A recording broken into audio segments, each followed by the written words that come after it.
Hello dear students, आज का हमारा टॉपिक है लोकवाद्य, जो कि आरपीएससी सेकंड ग्रेड जीके के पेपर का कल्चर का एक टॉपिक है। तो आज हम इसको शॉर्ट ट्रिक और कहानी के माध्यम से याद करेंगे। तो वाद्य चार प्रकार के होते हैं। वाद्य चार प्रकार के होते हैं: तत्वाद्य, सुशीर वाद्य, अवनद्य वाद्य और गणवाद्य। तत्वाद्य जो होते हैं वो उन पर तार लगे होते हैं। जिन वाद्य पर तार लगे होते हैं वो तो कहलाते हैं तत्वाद्य, और जिन्हें फूंक मारकर बजाया जाता है वो कहलाते हैं सुशीर वाद्य। तार लगे होते हैं वो तो कहलाते हैं तत्वाद्य, फूंक मारकर बजाते हैं वो कहलाते हैं सुशीर वाद्य। जिन पर चमड़ा मढ़ा होता है वो कहलाते हैं अवनद्य वाद्य। और धातु निर्मित वाद्य जिन्हें आपस में टकराकर या डंडे की चोट से ध्वनि निकालते हैं वो कहलाते हैं गणवाद्य। तो चार प्रकार के वाद्य हैं: तत्व, सुशीर, अवनद्य और गणवाद्य। पहले अपन पढ़ेंगे तत्वाद्य। तत्वाद्य की शॉर्ट ट्रिक है जिसे हम कहानी के माध्यम से याद करेंगे। हमारे एक सर थे राज साहब, और उनके घर के पास बिजली के खंभे लगे हुए थे। हमारे एक सर थे राज साहब और उनके घर के बाहर बिजली के खंभे लगे हुए थे जिनसे तार ही तार निकले हुए थे। तो उनको ये चिंता सताती रहती थी कि इन तारों से कोई टच हो गया तो उनके करंट लग जाएगा। तो एक बार हम बात कर रहे थे तो वो हमसे दूर जाकर बैठ गए। तो मैंने उनसे कहा कि अरे राज साहब, हमसे दूर सुस्त क्यों बैठे हो? अरे राज साहब, हमसे दूर सुस्त क्यों बैठे हो? काई के चिंता करते हो, तार हट जाएंगे। क्या सोटरी के तत्वादी की? अरे राज साहब, हमसे दूर सुस्त क्यों बैठे हो? काई के चिंता करते हो, तार हट जाएंगे। ऐसे हो गया अपंग, रैसे हो गया रवाज, रासे हो गया रावण हत्ता, जैसे हो गया जंतर, सा से हो गया सारंगी, वैसे हो गया भपंग, हमसे साइलेंट है, दू से हो गया दुका को, रैसे हो गया रबाब, सू से हो गया सुरिंदा, फिर सैसे हो गया सूरज मंडल या स्वर मंडल, फिर क्यों तैसे हो गया तंदूरा या चौतारा या निशान, फिर काई के चिंता करते हो में से का से हो गया कामाइचा, ई से हो गया इकतारा, के से हो गया केनरा, और चिंता में ची से हो गया चिकारा। बाकी ये सब साइलेंट है। तो इसमें साइलेंट क्या है? हमसे नता करते हो, तार हट जाएंगे। का से हो गया कामाइचा, ई से हो गया इकतारा, के से हो गया केंद्रा, और ची से हो गया चिकारा। अब इसमें पहला है ऐसे हो गया अपंग, रैसे हो गया रवाज, जो कि रवाज की आकृति किसके समान होती है? रवाज की आकृति होती है वीणा के समान आकृति होती है रवाज की आकृति होती है वीणा के समान। तीसरा है रा से रावण हत्ता, और रावण हत्ता में तार की संख्या कितनी होती है? 9। रावण हत्ता में तार की संख्या होती है 9। और रावण हत्ता जो वाद्य है वो राजस्थान का प्राचीनतम लोक वाद्य है रावण हत्ता। रावण हत्ता राजस्थान का प्राचीनतम लोक वाद्य है। जैसे आया जंतर। जंतर का फैक्ट क्या है? जंतर है वीणा का प्रारंभिक स्वरूप। वीणा से पहले जंतर आता है, तो वीणा का प्रारंभिक स्वरूप क्या है? जंतर। फिर सा से हो गया सारंगी। सारंगी में तार की संख्या होती है 27, जबकि रावण हत्ता में तारों की संख्या कितनी है? 9। और रावण हत्ता राजस्थान का प्राचीनतम लोकवाद्य है। और जंतर क्या है? वीणा का प्रारंभिक स्वरूप है जंतर। फिर आती है सारंगी। सारंगी में तार की संख्या होती है 27, और सारंगी जो है वो मिरासियों का मुख्य वाद्य है। मिरासिया जाती है उसका मुख्य वाद्य है सारंगी। सारंगी के प्रकार कौन कौन से हैं? अलाबू, धाणी, सिंधी, गुजरातन और डेढ़ पसली। ये है सारंगी के प्रकार। अलाबू, धाणी, सिंधी, गुजरातन और डेढ़ पसली, ये किसके प्रकार हैं? सारंगी के प्रकार हैं। और सारंगी में तार की संख्या होती है 27, और मिरासियों का मुख्य वाद्य है सारंगी। अब आता है भै से भपंग। भपंग की आकृति होती है डमरू के समान। भपंग की आकृति होती है डमरू के समान। और भपंग के वादक कौन है? अलवर की जोगी जाति के लोग। अलवर की जोगी जाति के लोग बजाते हैं भपंग, और भपंग की आकृति होती है डमरू के समान। अरे राज साहब, ऐसे हो गया अपंग। रैसे हो गया रवाज, जो कि वीणा के समान होता है। राज से हो गया रावण हत्ता, जिसमें तारों की संख्या होती है 9, और राजस्थान का प्राचीनतम लोकवाद्य है। जैसे हो गया जंतर, जो कि वीणा का प्रारंभिक स्वरूप है। सा से हो गया सारंगी, जिसमें तारों की संख्या होती है 27। मिराशियों का मुख्य वाद्य है और अलाबू, धानी, सिंधी, गुजरातन, डेढ़ पसली सारंगी के प्रकार हैं। और भ से हो गया भपंग, जिसकी आकृति होती है डमरू के समान और अलवर की जोगी जाति के लोग भपंग बजाते हैं। फिर दू से हो गया दुका को, र से हो गया रबाब, इसकी आकृति भी वीणा के समान होती है। तो याद रखिए रवाज और रबाब की आकृति होती है वीणा के समान, जबकि वीणा का प्रारंभिक स्वरूप है जंतर। फिर आता है सू से सुरिंदा, सुरिंदा की आकृति होती है सारंगी के समान। सुरिंदा की आकृति किसके समान होती है? सारंगी के समान। फिर आता है से हो गया स्वर मंडल या सूरज मंडल, इसकी आकृति होती है चतुष्कोणीय आकृति, चतुष्कोणीय आकृति होती है इसकी। और इसका उपनाम क्या है? कोकिला वीणा। कोकिला वीणा किस वाद्य को कहा जाता है? स्वर मंडल या सूरज मंडल को। फिर आता है सुस्त में तय से हो गया तंदूरा, चौतारा या निशान। तंदूरा, चौतारा या निशान की आकृति होती है वीणा के समान। तो वीणा के समान आकृति किस किस की हो गई? रबाब, रवाज की और रबाब की। और वीणा का प्रारंभिक स्वरूप है जंतर और तंदूरा, चौतारा, निशान की आकृति भी वीणा के समान। और सारंगी के समान किसकी आकृति हो गई? सुरिंदा की। अब आता है काई के बैठे हो में का से हो गया कामायचा, जिसकी आकृति भी होती है सारंगी के समान। और कामायचा में तार होते हैं 16।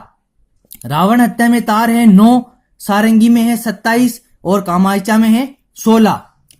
फिर आता है ई से हो गया इकतारा। फिर आता है के से हो गया केंद्रा और चिंता का ची से चीकारा। ये हो गया आपके तत्ववादी की कंप्लीट। तत्ववादी की शॉर्ट ट्रिक क्या है? अरे राज साहब हमसे दूर सुस्त क्यों बैठे हो, काई के चिंता करते हो तार हट जाएंगे। अब आता है दूसरा वाद्य सुशीर वाद्य। और सुशीर वाद्य क्या होते हैं? फूंक मारकर इन्हें बजाया जाता है। सुशीर वाद्य को फूंक मारकर बजाया जाता है। सुशीर वाद्य वो होते हैं जिन्हें हम फूंक मारकर बजाते हैं। और सुशीर वाद्य को याद रखने की शॉर्ट ट्रिक क्या है कि एक बार हम हमारे फ्रेंड की बर्थडे पार्टी में गए थे और बर्थडे पार्टी एंजॉय करने के बाद हम सब बोर हो गए, तो हमने ताश खेलने का प्लान बनाया था और किसी ने खाना भी नहीं खाया था। तो मेरे फ्रेंड ने उसकी वाइफ से कहा कि सुन शबाना मोम, अब हम ताश खेल रहे हैं, तुम घूमने जाओ और 20 मिनट बाद हमारे लिए सिंगदाने, ककड़ी, भुट्टे लेकर आना, नहीं तो हमारी फूंक निकल जाएगी। तो फूंक से हो गया फूंक मारकर बजाते हैं जो सुशीर वाद्य है। तो इसकी शॉर्ट ट्रिक क्या है? सुन शबाना मोम, अब हम ताश खेल रहे हैं, तुम घूमने जाओ और 20 मिनट बाद हमारे लिए सिंगदाने, ककड़ी, भुट्टे लेकर आना, नहीं तो हमारी फूंक निकल जाएगी। हम यहाँ पर साइलेंट है, खेल रहे हैं साइलेंट है, तुम में मैं साइलेंट है, घूमने में मने साइलेंट है, जाओ साइलेंट है और साइलेंट है, मिनट बा साइलेंट है। सू से हो गया सुरनाई, जिसकी आकृति होती है सहनाई के समान। न से हो गया नड़, जिसकी आकृति होती है बांसुरी के समान। सुरनाई की आकृति होती है शहनाई के समान। न से हो गया नड़, जिसकी आकृति होती है बांसुरी के समान। फिर आती है सहनाई, जिसे हम जोड़े में बजाते हैं। और सहनाई के उस्ताद कौन है? बिस्मिल्लाह खां और चांद खां। सू से तो हो गया सुरनाई, जिसकी आकृति होती है सहनाई के समान। न से हो गया नड़, जिसकी आकृति होती है बांसुरी के समान। से हो गया सहनाई, जिसे हमेशा जोड़ों में बजाते हैं। और सहनाई के उस्ताद कौन है?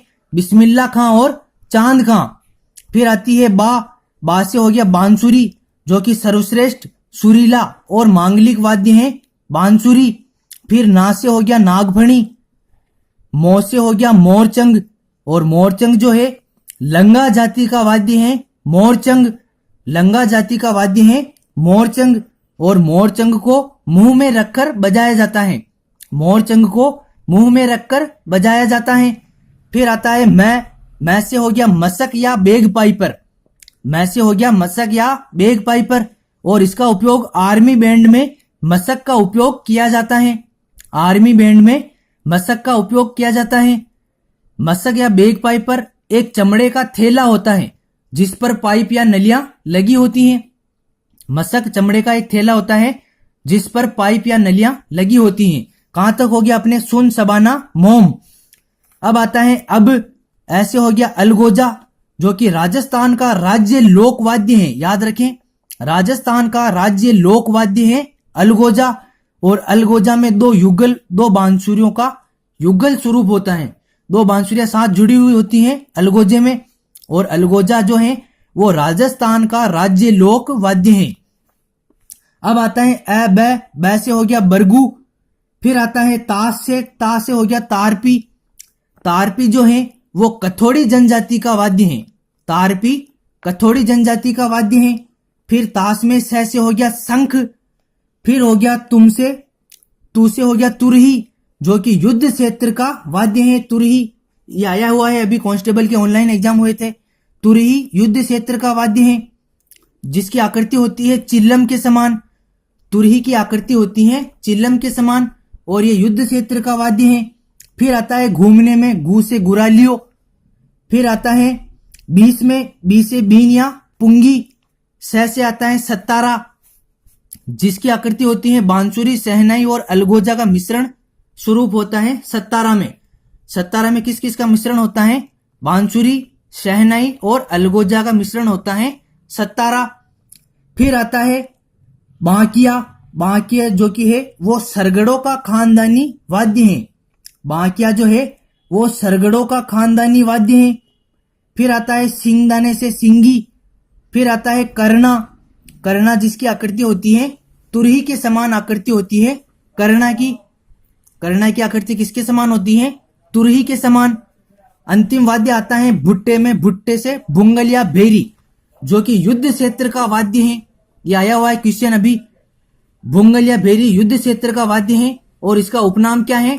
रणभेरी। युद्ध का वाद्य है, रण को कहते हैं युद्ध क्षेत्र का वाद्य, और रणभेरी कहलाता है भुंगल या भेरी। और वर्तमान में भवाई जाति का प्रमुख वाद्य कौन सा है?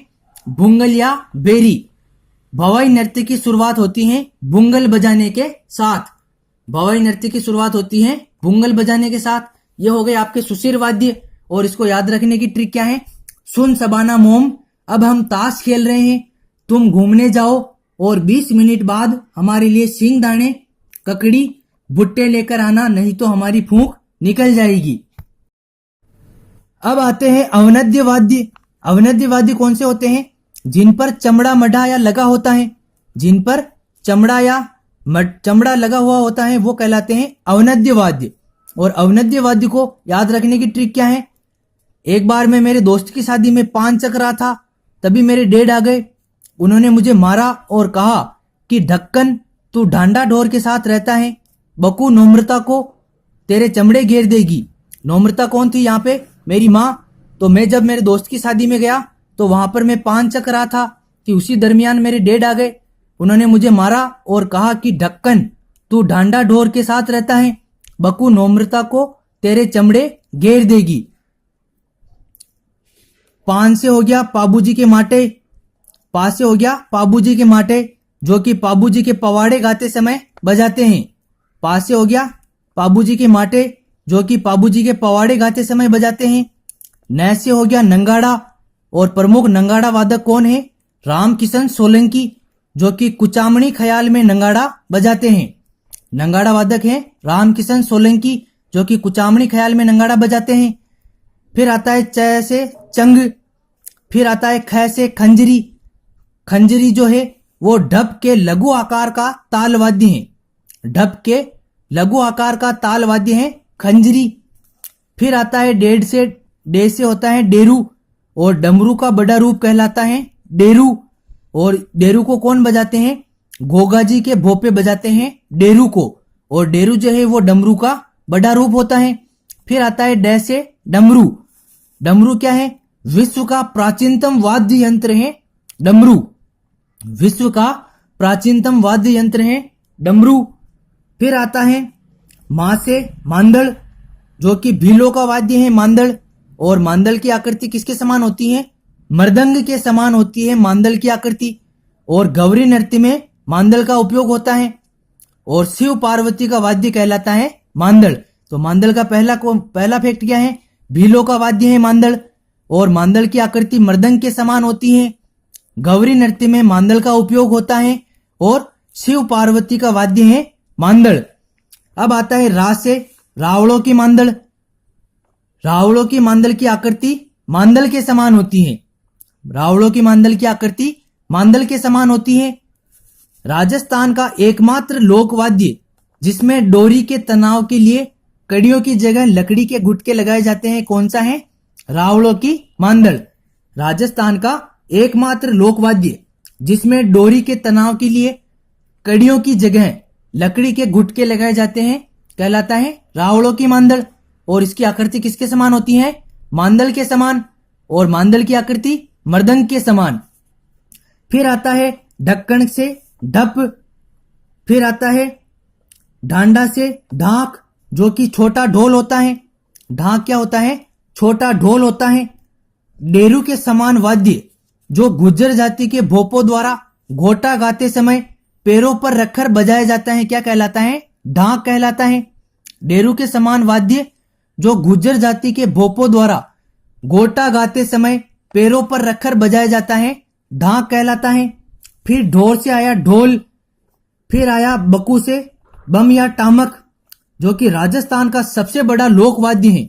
बम या टामक राजस्थान का सबसे बड़ा लोक वाद्य है। और यह क्या है? बड़ा नंगाड़ा है। बम या टामक सबसे बड़ा नंगाड़ा है और राजस्थान का सबसे बड़ा लोक वाद्य है। फिर आता है कुंडी। बैकू कू से आया कुंडी। फिर आया नौम्रता में नो से आया नौबत, जो कि युगल नंगाड़ा होता है। इसमें एक बड़ा नंगाड़ा तो होता है नर और छोटा नंगाड़ा होता है मादा। नौबत को हेला ख्याल में बजाया जाता है। हेला ख्याल में बजाया जाने वाला वाद्य है नौबत। और नौबत की आवाज काफी गहरी होती है। नौबत क्या है? युगल नंगाड़ा। दो नंगाड़े साथ में होते हैं, जिसमें एक बड़ा नंगाड़ा होता है जो कि नर होता है और छोटा नंगाड़ा होता है मादा। फिर आता है नौम्रता। मृत से मृदंग, जो कि ढोलक के समान आकृति का होता है मृदंग। मृदंग किसके समान होता है? ढोलक के समान आकृति का होता है मृदंग। फिर आता है तासे तासा, जो कि मोहर्रम या ताजिए के दौरान बजाते हैं। ये मुस्लिम वाद्य है तासा, और ये शोक वाद्य कहलाता है तासा। फिर आता है घेर से घेरा, जो कि अष्टकोणीय आकृति का होता है। तो अवनद्यवाद की शॉर्ट ट्रिक क्या है? मैं दोस्त की शादी में 5 चक रहा था कि डेढ़ आ गए। उन्होंने मुझे मारा और कहा कि ढक्कन तू ढांडा ढोर के साथ रहता है, बकू नम्रता को तेरे चमड़े घेर देगी। तो ये जो है मार्क ये साइलेंट है। बाकी पा से हो गया पाबूजी के माटे, न से हो गया नंगाड़ा, च से हो गया चंग, ख से हो गया खंजरी, डे से हो गया डेरू, ड से हो गया डमरू, मा से हो गया मांदड़, रा से हो गया रावड़ों की मांदड़, ढक्कन से हो गया ढप, ढांडा से हो गया ढाक, फिर ढो से हो गया ढोल, फिर बै से हो गया बम या टामक, कू से हो गया कुंडी, नौ से हो गया नौबत, मै से हो गया मृदंग, ता से हो गया तासा और घे से हो गया घेरा। तो अवनद्यवाद कौन से होते हैं? जिन पर चमड़ा मड़ा होता है। अब आते हैं अंतिम वाद्य घन वाद्य पर। घन वाद्य क्या होते हैं? धातु निर्मित वाद्य जिन्हें आपस में टकराकर बजाते हैं। धातु निर्मित वाद्य जिन्हें आपस में टकराकर बजाते हैं। और इसकी शॉर्ट ट्रिक क्या है? श्री रघु कथा लेख लिखते समय घन में चाइनीज मंजा आ गया और मैं चिल्ला उठा। श्री रघु कथा लेख लिख रहा था मैं और उस समय घन में चाइनीज मंजा आ गया और मैं चिल्ला उठा। तो इसकी शॉर्ट ट्रिक है श्री रघु कथा लेख लिखते समय घन में चाइनीज मंजा आ गया और मैं चिल्ला उठा। श्री से हो गया श्रीमंडल, जिसे हम कहते हैं घंटी बाजा, बारात आने पर बजाते हैं श्रीमंडल। श्रीमंडल क्या हो गया? घंटी बाजा कहलाता है श्रीमंडल और इसे बारात आने पर बजाते हैं।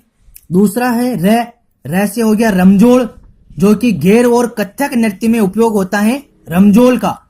घेर और कथक नृत्य में उपयोग होता है रमजोल का। जबकि गौरी नृत्य में कौन सा वाद्य उपयोग हो रहा था? मांदड़। रमजोल का घेर और कथक नृत्य में उपयोग होता है। फिर आता है गू से घुंघरू। फिर आता है का से कागरेद या कांगरेद, और कागरेद और कांगरेद को बजाने के बाद चर्र चर्र की आवाज आती है।